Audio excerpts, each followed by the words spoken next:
TTD ఆధ్వర్యంలోని SV గోశాలలో ఆవులు పెద్ద సంఖ్యలో మృతి చెందాయంటూ వైసీపీ నేత భూమన కరుణాకర్ రెడ్డి చేసిన ఆరోపణలపై టీటీడీ చైర్మన్ బీఆర్ నాయుడు స్పందించారు.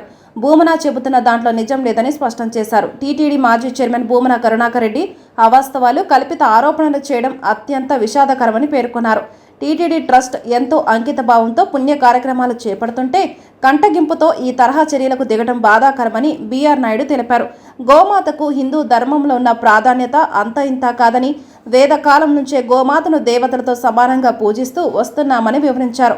ఒక్క గోవు చనిపోయినా దానిని మృతిని సాధారణ ఘటనంగా భావించలేమని, కానీ అనారోగ్యాలు, వృద్ధాప్య, ప్రమాదాల వంటి కారణాలతో గోవులు మృతి చెందితే వాటిని రాజకీయంగా అబద్ధపు ప్రచారానికి వాడుకోవటం అత్యంత అధర్మం అని విమర్శించారు. ఇతర ప్రాంతాల్లో చనిపోయిన గోవుల ఫోటోలను టీటీడీ గోశాలకు చెందినవిగా చిత్రీకరించడం దుర్మార్గమని ఆగ్రహం వ్యక్తం చేశారు. ప్రజలను మోసగించేందుకు ఇలాంటి కుట్రలకు పాల్పడడం బాధాకరమని, ఇలాంటి వదంతులను ప్రజలు గుర్తించాలని, మోసపోవద్దని సూచించారు.